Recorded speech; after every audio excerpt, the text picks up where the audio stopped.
ஒன்னே ஒண்ணுதான், நாம தொழுகை என்கிற பெயரால் அதனுடைய உயிரை விட்டு விட்டு சடங்கை பிடிச்சிருக்கோம். உயிர் என்னன்னு கண்டுபிடிங்க, உங்களுக்கு மன துன்பமே வர. எல்லாருமே தொழுகைங்கிறது ஒரு கடமை, அந்த கடமையை நம்ம முடிச்சாகணும். முடிக்கலாட்டி எல்லாம் கேள்வி கேட்பான், அல்லாஹ்வுடைய தண்டனைக்கு பயந்து அப்படிதான் தொழுகையை வச்சிருக்கோம்.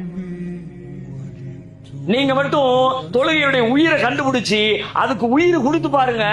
தொழுகைன்னு சொன்ன உடனே உங்களே அறியாம உங்களுடைய உள்ளத்துக்குள்ள ஒரு புத்துணர்ச்சி மலரும், ஒரு சந்தோஷம் வரும். பாங்கு சத்தம் கேட்ட உடனே அல்லாஹ்வை சந்திக்க போகிறோம் என்கிற உணர்வு வரும். நான் தக்பீர் கட்டி நிக்கிற நேரத்தில் என் முகத்துக்கு முன்னாடி என் ரப்பு வந்து நிக்கிறான். அப்படி ரப்புல் ஆலமீன் முன்னாடி வந்து டைம் கொடுத்து நிக்கிறான்.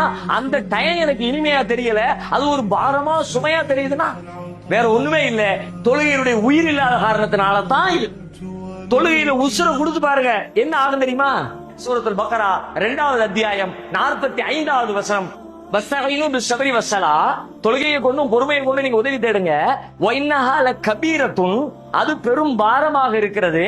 இல்ல அலல் ஹாஷியின், குஷு உடையவர்களை தவிர மற்றவர்களுக்கு இது பாரம்.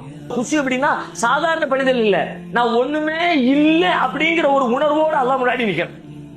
நீங்க குஷு ஓடி போய் நிக்கணும் அப்படின்னு சொல்லி சொன்னா சும்மா நான் தொலை போறேன்னு போய் நிக்க கூடாது.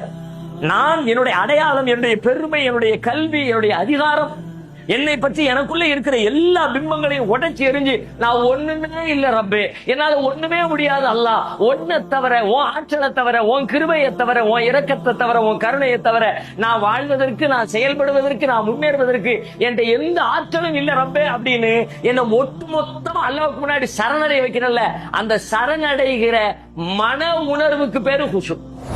நீங்களும் குர்ஆன் காலேஜில் நடக்கக்கூடிய ஆன்லைன் வகுப்புகளில் கலந்து கொள்ள விரும்புகிறீர்களா? இப்போதே ஸ்கிரீனில் தெரியும் நம்பருக்கு தொடர்பு கொண்டு கட்டண விவரங்களையும் மேலதிக தகவல்களையும் தெரிந்து கொள்ளுங்கள்.